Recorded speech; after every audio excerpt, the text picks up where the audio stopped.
What's happening? This is OG Eddie Lee, and just in case you don't know, it's another adventure in storytelling. Another adventure in storytelling. Another adventure in storytelling. You know, I was talking to my eldest daughter, who was born in 1979. Matter of fact, she helped me a little bit on my autobiography. She was doing some editing for me on the product of the game permanent stain. Man, she really felt the concept behind product of the game permanent stain. At one time, my eldest daughter was in the game. I'm talking about she wasn't working on 9 to 5. You know, she come out here to Seattle, Washington, and she see how inflation is. And I think it's a part of her, like a part of me. I always got excited about being in the game or that damn lifestyle that excited her.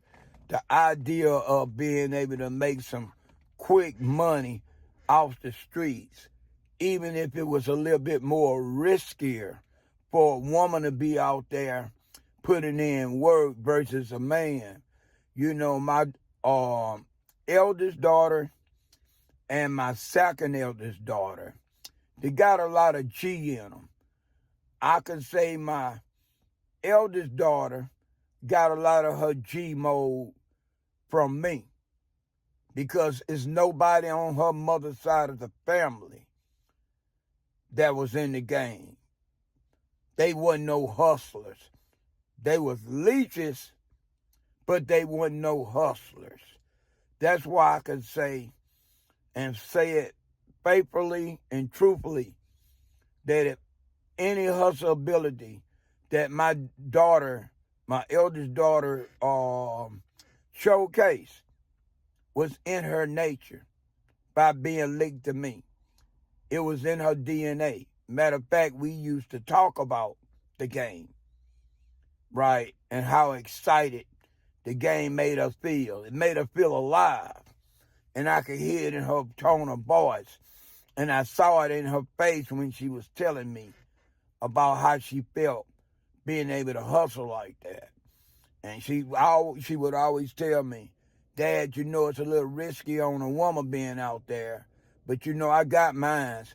You know, if a nigga run up on me wrong, and if I can, I smoke the motherfucker. And I knew she meant what she said, because she believed in taking care of hers. Whatever she was directly connected to, that she cared about, she was down for it. All right, my second eldest daughter, I could say she inherited the game from both sides of her family. Her grandfather wasn't nothing but a damn hustler. I know he was a hustler because I hustled with him a little bit.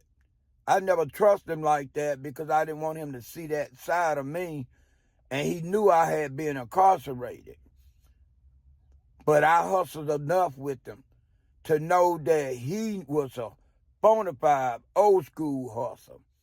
If I had to guess or say, he probably was a 5-star general. He was past triple OG. I'm in the triple OG status myself. Bear with me, I need to cut my eyes and see who's coming up on my left. All right, I'm through with that. I just wanted to see what was going on. All right, because I'm sitting out in the parking lot. So he was a 5-star general, right? Hats off to him. Okay, my ex-wife, my first wife, my daughter's mother, she got that hustle game from her dad. She was hustling so hard, a couple of times she got knocked over dumb stuff.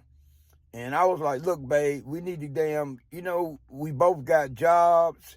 We trying to do the right thing. The last thing I need is to be married to a woman that I have to rescue because she's doing some stuff that she don't have to do. some things that are unlawful. You know, I got that itch for the game, and that itch would never go away. But just because I got that itch, that don't mean I have to feed into it or scratch it. So you need to step back. You know, we got one daughter together, and you about to have another baby. And they're coming to the mall and talking to security to get you away from security because they wanted to take your ass to jail. And I had to come in there and defuse everything, you know. And the bad part is these security people that caught you shoplifting, they already damn knew you were pregnant because you were like 7 months pregnant. Your stomach was sticking out. They still wanted to take you to jail. I had to come down and say, hey, my wife done already lost one baby.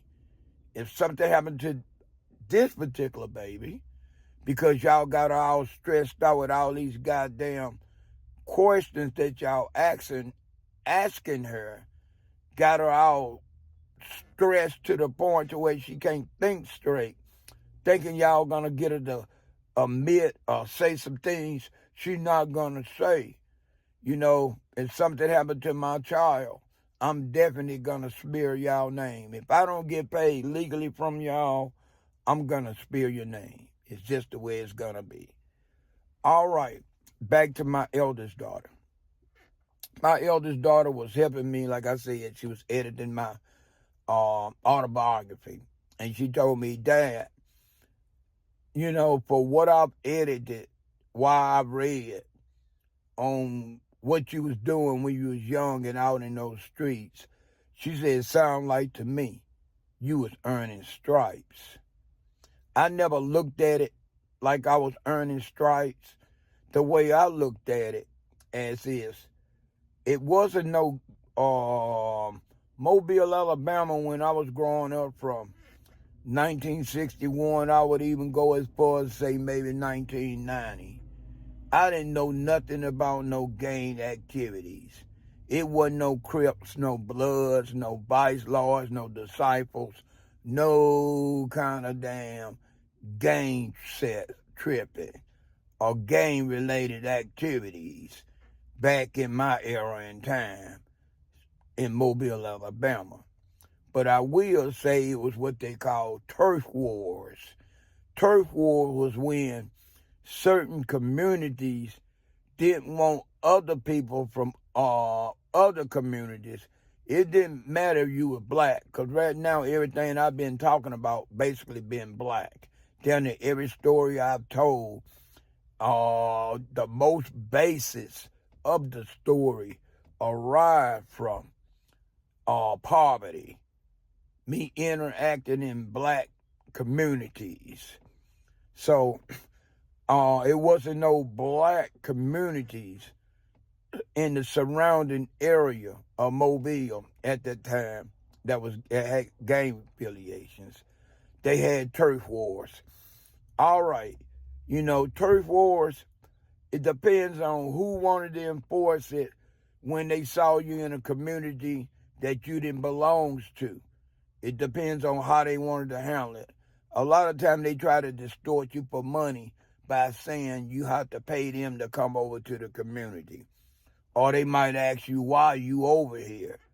And if you're saying anything like you coming to visit a woman that lives in their community, they definitely gonna try to tax your ass, right? So the first time I had a knife pulled out on me was a pocket knife. The guy tried to damn make me pay him to walk through a community I was born inside, and I lived my first, I would say I lived from my first time, the first date I was born, January of 1961, till the summer of 1969, 8 years in that community. My mother was raised in that community. My grandmother raised 14 out of 17 kids. Now, excuse me, 3. Let me rephrase that. My grandmother had 14 kids. Out of 14 kids, 13 or 14 was born inside the campground community. All right, volume 2 or part 2.